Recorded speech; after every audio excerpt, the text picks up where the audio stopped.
Bienvenue dans la deuxième partie de mon entrevue avec mon ami Anthony Dupont. Cette fois-ci, on plonge plus dans le futur du courtage, soit la technologie, les bons, les moins bons côtés, les innovations qui présentement changent le jeu, et sa vision d'un entrepreneur qui voit grand pour notre industrie. Donc, installez-vous, encore une fois, prenez votre café, parce que ça commence maintenant. Bienvenue dans le Café Courtier, le podcast qui réveille le monde du courtage. Un sujet à la fois. Entre confidence, réflexion et discussion franche. On brasse les idées comme on brasse un bon café.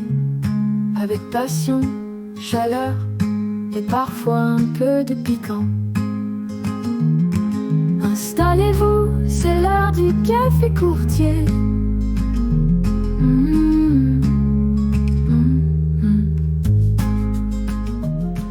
Re-bienvenue dans le Café Courtier. Dans cette deuxième partie, on revient avec Anthony. On va laisser faire le côté familial, on va laisser faire le social, on va laisser faire les implications. Puis on va sauter tout de suite dans un sujet qui est commun à nous deux, la technologie. Yes.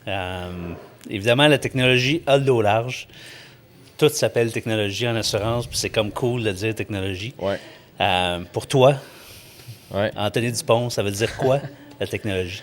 Puis je suis content que le mot que tu as choisi, c'est technologie et non IA. Non. Je Ça, c'était encore pire. Oh my God! je suis que ça, vraiment c'était encore content pire. parce que j'étais sûr que tu allais me poser une question par rapport à ça. Finalement, c'est plus large. Puis je suis content parce que il y a beaucoup plus de valeur dans le mot technologie que dans l'IA, surtout dans l'assurance, là. Mais tu sais, je pense que technologie, pour moi, là, au premier niveau, c'est ce qu'on connaît, là.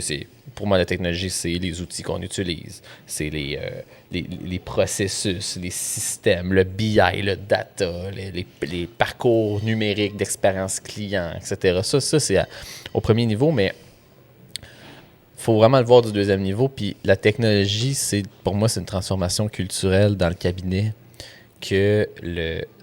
ça va changer la façon de travailler. Il faut le voir vraiment comme ça. La technologie, c'est ce qui va faire que ta façon va changer de travailler pour le mieux.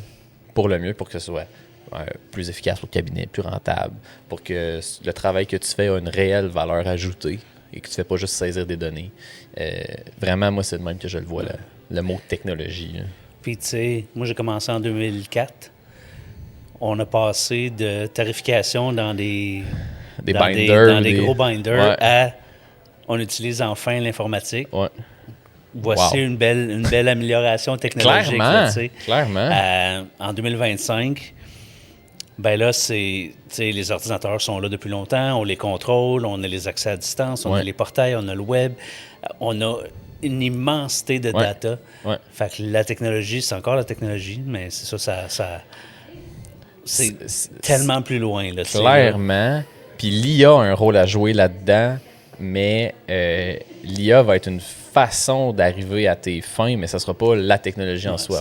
C'est ça. Pas l'IA qui change ta façon, c'est l'outil qui, elle, utilise des fonctions d'IA pour être plus optimal.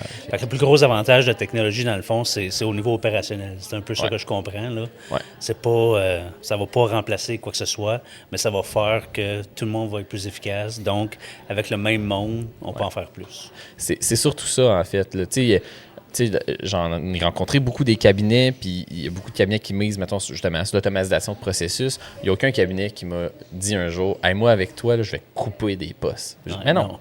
Jamais. Jamais c'est arrivé, puis jamais j'ai entendu ça.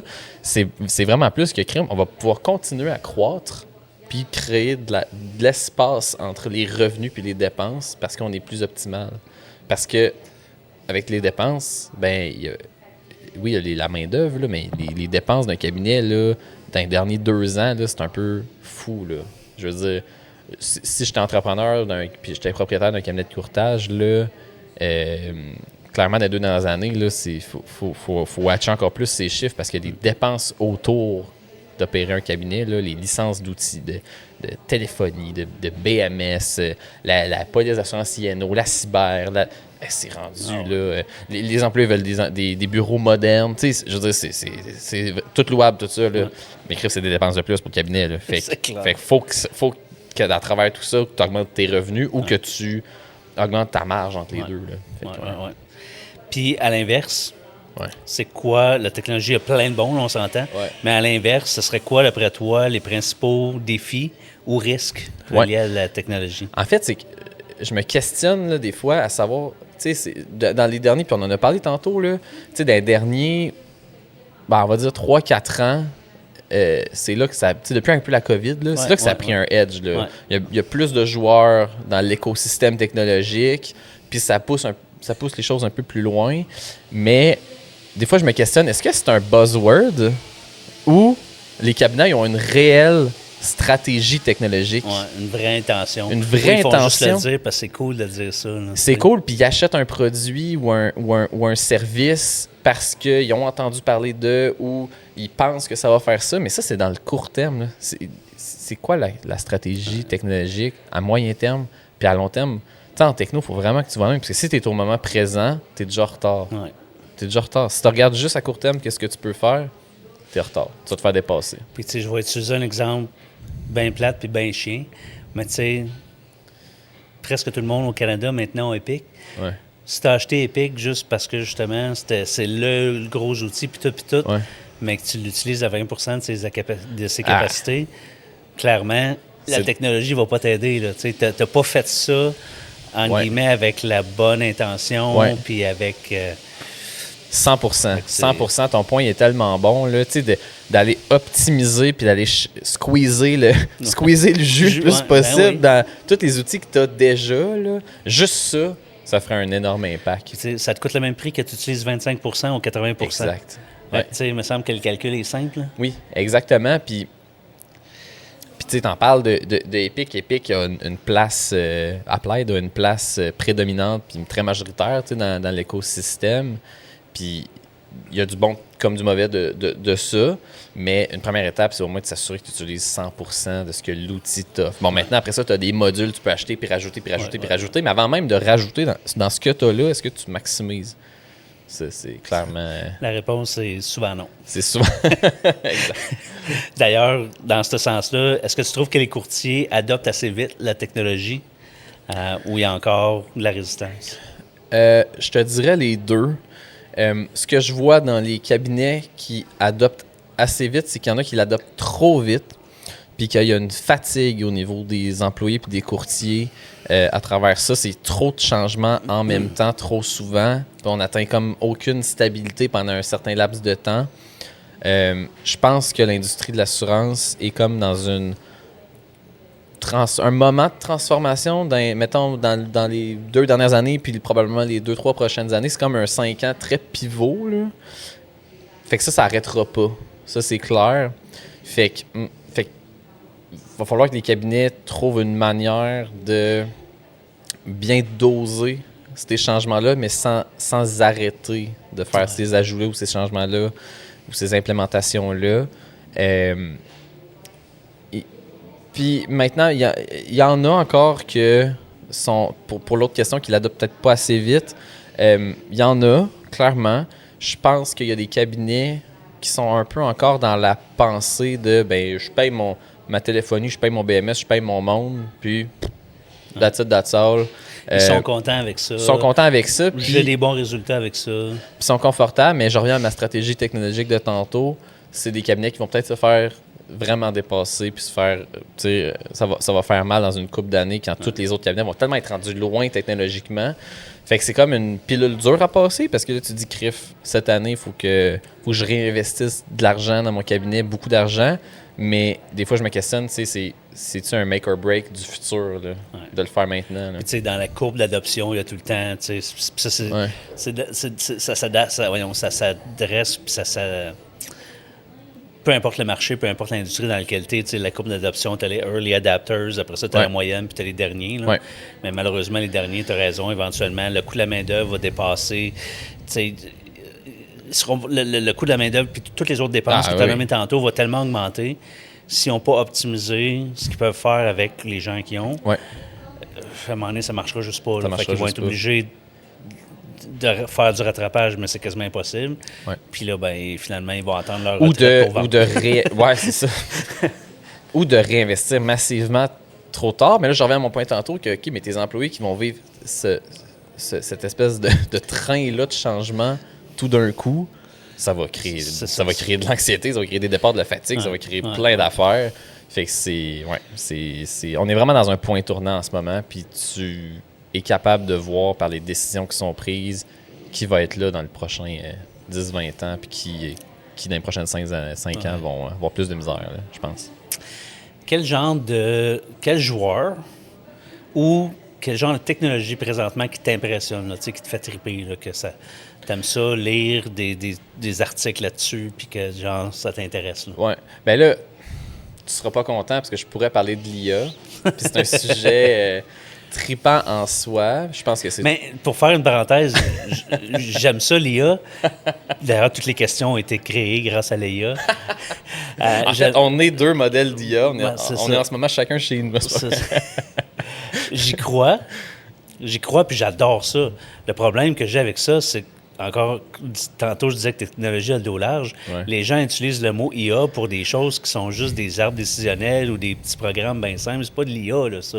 C'est ça qui me choque. Ouais. C'est pas l'IA, parce que l'IA, clairement, il y a de l'avenir là-dedans, puis c'est hot. Ouais. C'est que là, on utilise ça à n'importe quelle sauce. Là. C'est ça qui me dérange plus. Ouais. Fin de la parenthèse. Qu'est-ce qui me fait triper? Puis je vais même retourner après ça ta question sur qu'est-ce qui me fait peur en ce moment. Mais mettons, qu'est-ce qui me fait triper? Je pense qu'au niveau du data, on commence à trouver des insights, on commence à vraiment l'exploiter pour de vrai, pour que ça génère vraiment beaucoup plus de valeur pour les cabinets. Ça me fait vraiment triper. Puis ça, c'est mon dada personnel. C'est le data. Puis tu as raison, puis en guillemets, il était temps. Ouais. Google a compris ça au jour 1 qui ont créé Google. Là. Ouais. C'est clair. Google, ça date de 98, 99, quelque chose de même. Je sais pas. J'étais jeune. Fait que 25 ans, 26 ans plus tard, on commence à se dire « Ah, on a de l'information, c'est peut-être important. » Ouais. Puis il y a des informations de surface, puis des informations beaucoup plus loin, puis tu peux faire du cross-referencing dans ton data qui fait que tu vas chercher encore plus d'insights. Moi, c'est ce qui me fait triper. Sinon, c'est sûr, tu sais, on en parle de l'IA, puis de la vraie IA, là, tu sais, il y a quelqu'un que je connais, tu sais, mettons, bon, un joueur Koyos, bon, je peux en parler, c'est un joueur dans l'écosystème. C'est quand même cool ce qu'il essaie de faire là, avec l'IA. Tu sais, oui, il y a le chatbot, mais toute la portion téléphonique qui essaie de travailler, de dire qu'il y a un robot pourrait te parler au téléphone, pour avoir une discussion avec toi pour faire, mettons, une soumission ou autre. C'est ça, c'est des challenges technologiques là, vraiment durs. Puis tu sais, d'assurer toute la suite, là, la connectivité avec les systèmes, d'assurer qu'il a bien compris, d'assurer qu'il y a un certain niveau de confiance dans ce que tu vas... Fait que ça, je trouve ça trippant. Sinon, j'ai hâte de voir ce que, mettons, Applied qui ont acquis ils ont acquis une firme qui s'appelle Plaid, je me souviens pas. Ils ont acquis une firme en IA il y a peut-être 2 ans. J'ai hâte de voir ce qui va sortir de ça. T'sais, aujourd'hui, c'est très difficile de savoir qu'est-ce qu'ils font avec ça, mais probablement que dans le prochain 1 an ou 2, on va vraiment voir. Fait que ça, j'ai hâte de voir des trucs natifs intégrés. Puis intégrés, c'est ça. C'est surtout Parce ça. qu'il y a beaucoup de choses, on est allé à la planète toutes les deux. Il y a beaucoup de choses à l'extérieur, autour de Epic. Puis bon, ils ont accès à certaines affaires, mais comme tu dis, la connectivité, eux, ils ont un produit sûrement hyper écœurant que on its own, toute seule. Si tu pitches des données là-dedans, ça va créer des trucs incroyables. Epic tout seul est vraiment pas pire, mais juste la connectivité, la communication entre les deux, juste ça, c'est souvent c'est ça le plus gros challenge. Fait qu'imagine si tu prends ça puis tu le mets dedans. Ben, c'est ça. Effectivement, j'ai hâte de voir ce qui va sortir de ça. Ouais, là. puis tu sais, on parle d'Epic, mais tu sais, j'ai hâte de voir ce qui va s'en aller avec Arcturus, avec Rival, avec Vertafort. Tu sais, ça va être Il quoi, va peut-être en avoir des nouveaux. Là, tu sais. Il va peut-être- Il y a- ouais, il y a des jeunes cabinets là, que je connais partout au pays qui sont en train de créer leur propre BMS. Ouais. Là, fait que qu'est-ce qui va sortir de ça? Oui. Là, tu sais? Il y a un On cabinet, sait pas, là. tu sais, il y a un cabinet qui est en train de développer avec, je pense, Zoho, qui est à la base d'un CRM, qui est en train d'essayer de se créer son propre environnement qui va être linké et puis tout. Ben, il y a un gros cabinet, vraiment hâte. gros cabinet au pays qui s'appelle AIM.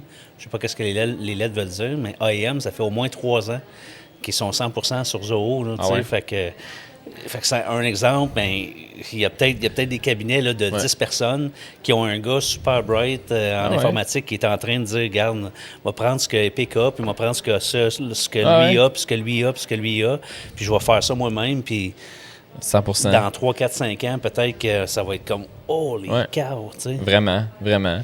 Puis l'écosystème aussi autour de ces BMS-là, toutes les intégrations possibles, il y en a de plus en plus. Fait que, tu sais, là, on est dans une belle posture quand même, que si tu as un problème, il y a probablement un fournisseur qui a une solution à ce problème-là. En tout cas, les problèmes les plus récurrents, je crois que oui, fait que ça. Puis sinon, je reviens à ta question tantôt que moi, je vois aussi l'inverse, de dire, c'est bien beau, là, les intégrations, justement, là, mais ce qui est fou dans toute cette innovation-là, c'est un cabinet de courtage, le data que ça a sur ses clients, les adresses, les numéros de téléphone, les dates de naissance, tout ce qu'il y a dans sa maison. Si tu as des services financiers, ben, tu as peut-être des numéros d'assurance sociale. C'est quoi ta job? C'est quoi ton salaire? Tous ces investissements, ça. Ouais. Tu sais, toute cette data-là, la sécurité, là, moi, c'est comme rendu un je sais pas comment le dire, là. C'est tellement rendu comme ça fait peur. En fait, c'est plus tu as d'intégration, puis on en parlait tantôt en dehors du micro, là, mais un cabinet qui se connecte à gauche, à droite, puis que, oui, c'est le fun parce qu'il y a plein de... Mais c'est plein de portes à ces données-là confidentielles sur tous tes clients, sur tout. Puis tu sais, qu'est-ce qui représente la valeur, l'actif monétaire d'un cabinet de courtage, là? C'est sa liste de clients, là. Ouais. Fait que moi, ça me fait peur de voir un peu... pas l'insensibilité, parce que je crois qu'il y a des cabinets qui sont plus sensibles que d'autres maintenant, puis que c'est vraiment ongoing puis positif, là. Mais tout le côté sécurité puis accès à la donnée, j'ai aussi hâte de voir comment ça va jouer dans le paysage écosystème technologique des cabinets dans les 2-3 prochaines années. Ouais. Parce qu'il y a réellement aussi là un gros enjeu à adresser, là. Puis personne ne veut être le Desjardins 2.0. Personne. Oh, ouais. Puis même les BMS qu'on paye super cher sont pas immunisés contre tout. Là. Et Vertafort, à l'époque de Kiel, ont été hackés. Puis il y a des courtiers qui ont été comme 3, 4, 6 mois sans accès à leurs données. Là. C'est ça. Ça fait peur. Ça fait peur. Tu as le BMS, mais tu as aussi tous les intégrateurs ou toutes les solutions que tu veux intégrer à ton BMS, que eux, c'est des portes de plus d'accès puis de risque. Là, fait. Puis, tu sais, on le sait peut-être pas, mais on connaît toute une entreprise proche de nous qui a été hackée ou qui a eu des tentatives. C'est fou, là. C'est fou aujourd'hui. Ah oui, c'est fou raide, là. L'avenir est dans la cyberassurance. Là. Si on fait il y a beaucoup plus de risques que tu aies un piratage que tu aies un feu. Là. On va se le dire. Là. Fait qu'est-ce que tu fais avec ça, en tout cas? Ça, c'est un autre sujet, là, mais je suis pas professionnel en assurance, même si j'ai mon permis, je suis pas assez ferré par les cyber.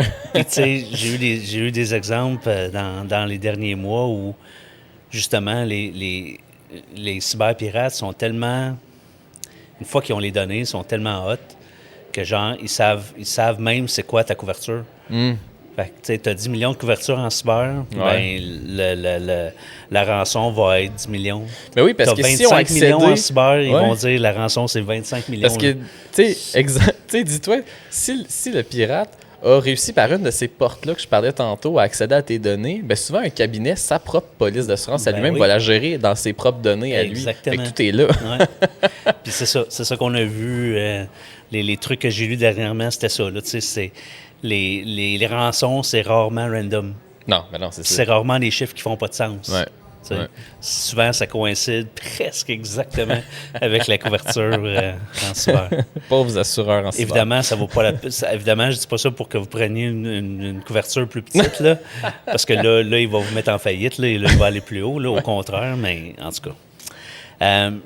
Puis, en termes de besoins, qu'est-ce que tu penses qui est le plus gros besoin, là? Ouais. Puis je connais ta réponse parce qu'on en a parlé tantôt. Ouais. Mais c'est quoi le plus gros besoin, tu penses, pour la plupart des courtiers au niveau technologique présentement, là? Oui. C'est les intégrations entre les systèmes. Tu sais, justement, là, il y en a tout plein. L'intégration entre les systèmes, c'est une chose. Fait que c'est pas normal aujourd'hui encore de faire de la double saisie ou de la triple saisie pour la même donnée. Ça, déjà là, si on éliminait le plus possible ça va être vraiment plus efficace. L'autre aspect, c'est que des cabinets qui sont aujourd'hui très forts technologiquement sur leur processus interne, l'efficacité opérationnelle. Il y a d'autres cabinets qui sont très forts sur l'expérience client numérique. Il y a encore très peu de cabinets qui sont très forts sur les deux puis font la loupe au complet. Ça se compte ses doigts d'une main, je pense, ceux qui sont vraiment Puis, forts dans les deux. Ça s'explique peut-être parce que justement, si tu es très fort opérationnel, ben, c'est parce que c'est une certaine suite de programmes. Ouais. Puis si tu es fort,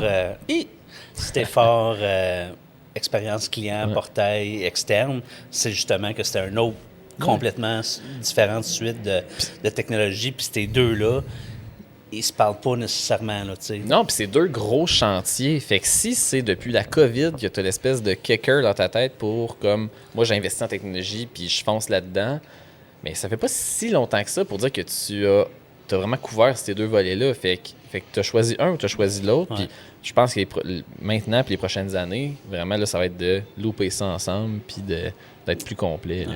Ouais. Puis, tu sais, évidemment, je ne le nommerai pas, mais tu sais, il y a un des exemples de ça, c'est que, tu sais, il y a un cabinet que c'est probablement le cabinet qui a le plus de polices d'assurance, puis de clients, puis d'assurance qui se transigent sur un portail qu'ils ont créé, qui est hot, qui est automatisé, qui fait plein de trucs tout seul.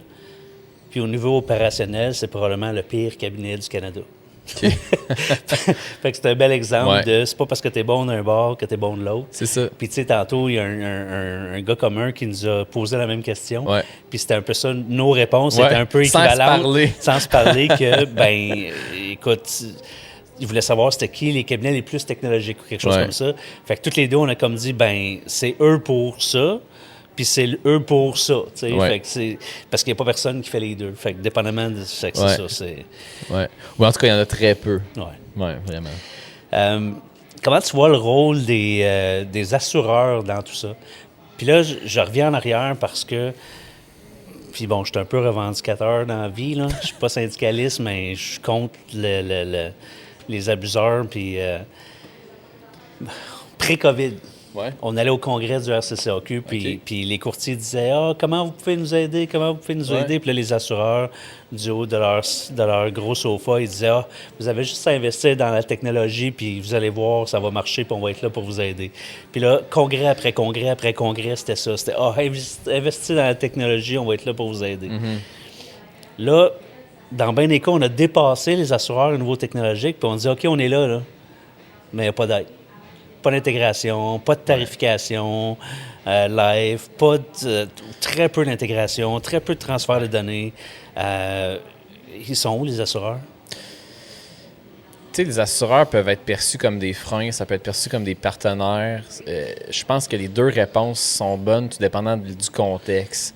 Faut pas oublier que des cabinets d'assurance sont souvent bien plus vieux. Les assureurs, sont souvent bien plus vieux, des vieux systèmes. Puis souvent, il y a eu des mergers ou des acquisitions d'assureurs, ce qui fait qu'ils ont plein de legacy. Fait que juste l'accès à l'information, à la bonne information, est déjà complexe pour l'assureur lui-même.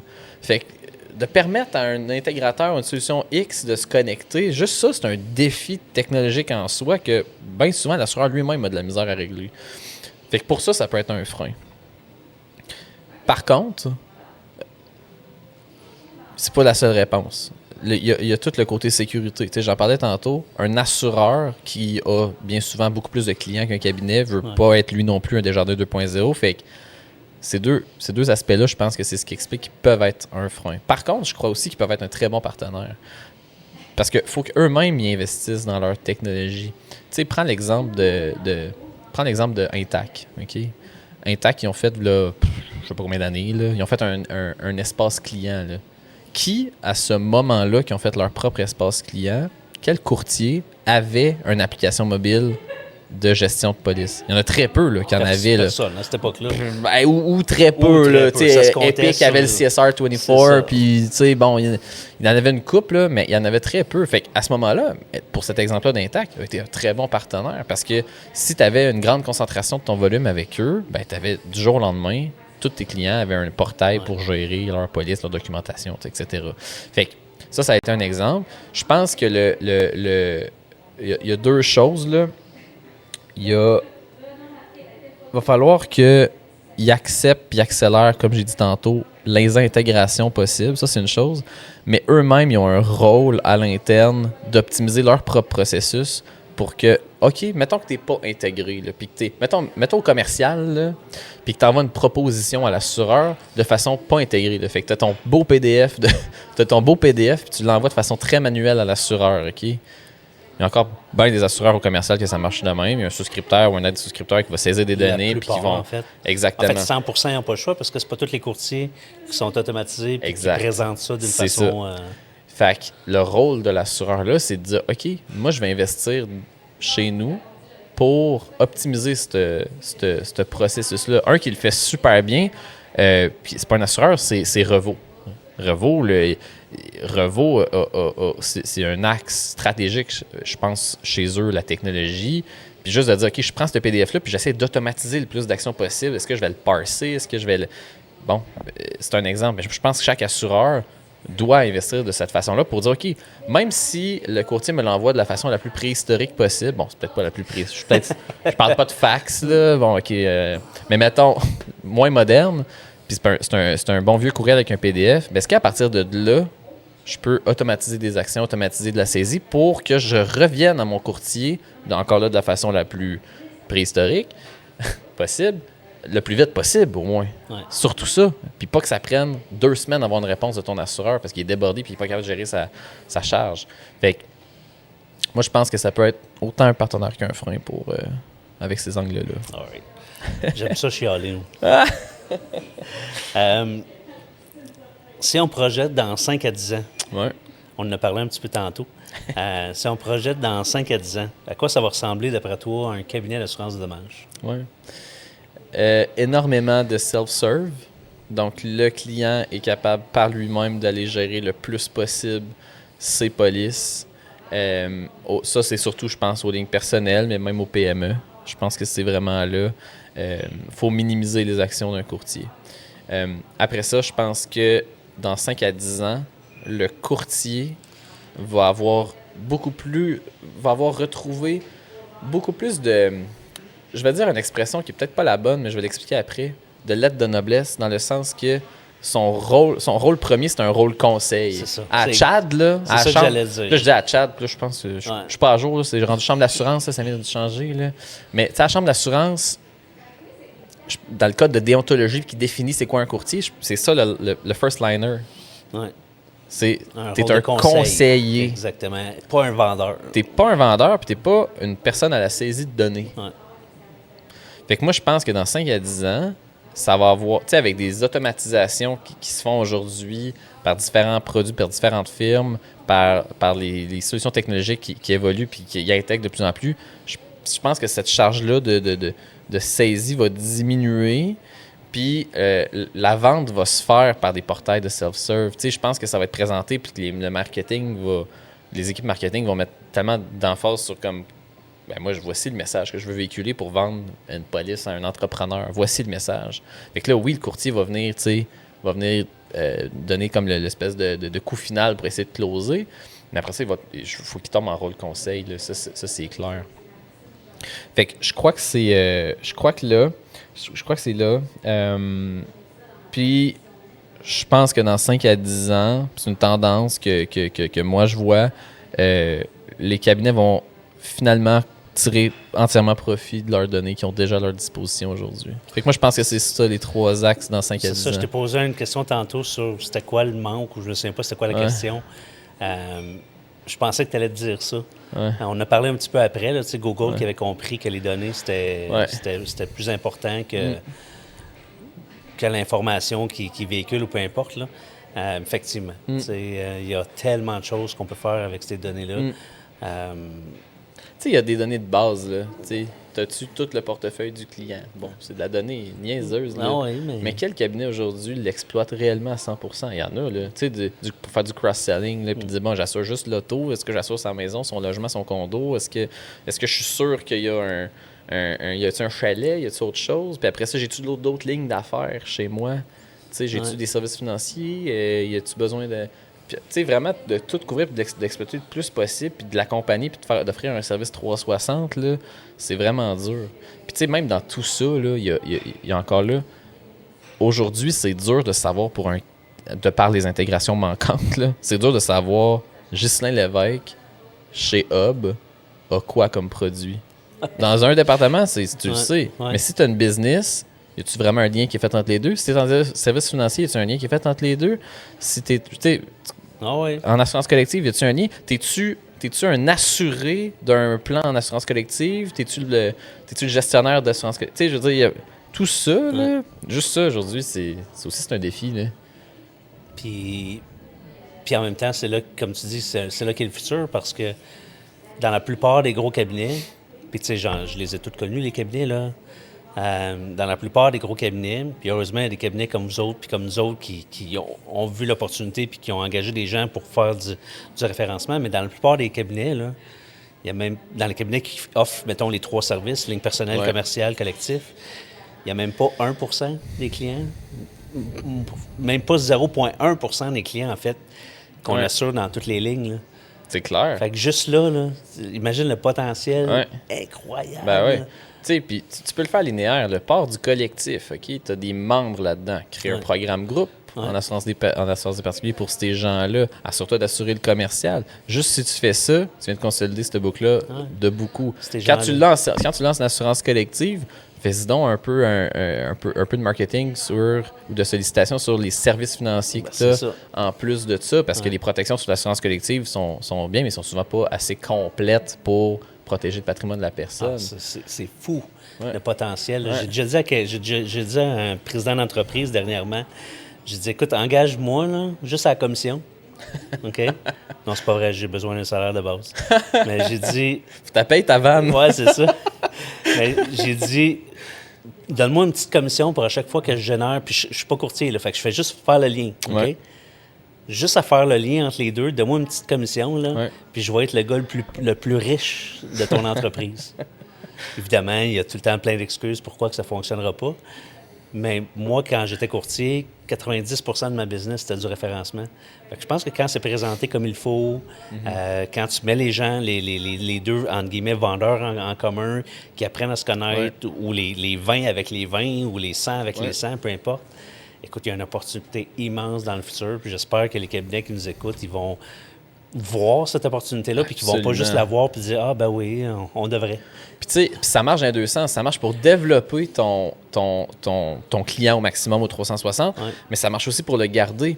S'il annule au particulier, tu veux sûrement le savoir dans les autres lignes d'affaires, si ta masse de membres d'assurance collective commence à, durant un an et demi, commence à renouveler ailleurs, puis ils partent du programme, t'as peut-être un problème. Tu sais, cette espèce de vue holistique-là là, du client, autant dans le développement que dans la rétention, là, juste ça, c'est de l'exploitation de données, puis ça vaut la peine. En tout cas. Puis il y a des belles petites plateformes là, qui s'en viennent, là, qui vont permettre le référencement comme Absolument. ça. Absolument. On vous en parlera plus tard de ça. Oui, exact. Fait que ça fait le tour, écoute, de ce que je voulais parler. Évidemment, on pourrait faire un épisode juste sur le AI, parce qu'il y a plein de choses super intéressantes. Oui, mais on n'en a pas trop parlé, c'est bien. Peut-être quand tu reviendras de ApplyNet, on pourrait faire un petit podcast puis partager, évidemment, pas les secrets, parce que ceux-là, tu vas garder pour toi, mais tu sais, un peu ce que tu as vu là, c'est quoi les nouvelles tendances, puis faire une autre capsule sur mettons, une capsule épique. là. Clyde 2026, là, tu sais, ouais, c'est ça. Selon un Anthony au Québec. Fait que merci Hey, beaucoup. merci à toi, merci pour Fait que l'invitation, je c'était te super laisse cool. aller avec ta famille parce que c'est la soirée, puis pour toi, c'est important. Puis pour tout le monde, c'est important, je dis pas ça de façon négative. Fait que je veux pas te retenir plus longtemps. Yes. Fait que Hey, merci beaucoup. Merci Ghislain. Puis à une Salut. prochaine. Yes, bye. C'était la deuxième et la dernière partie de ma rencontre avec Anthony Dupont. Une belle réflexion sur la place de la technologie présentement, et l'avenir, les défis à venir évidemment, et les opportunités à saisir pour les courtiers. Merci d'avoir pris ce moment avec nous dans le Café Courtier.